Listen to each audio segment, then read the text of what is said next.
10 number एक एपीर एनतम पद tn is equal to -10 plus 2n हेले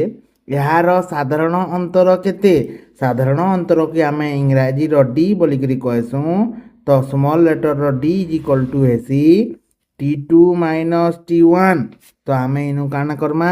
t1 और t2 बाहर करामा t1 केते हेबा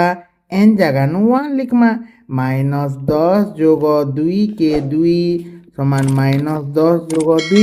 समान -8 बाहरला आमर t1 t2 केते हेबा -10 जोग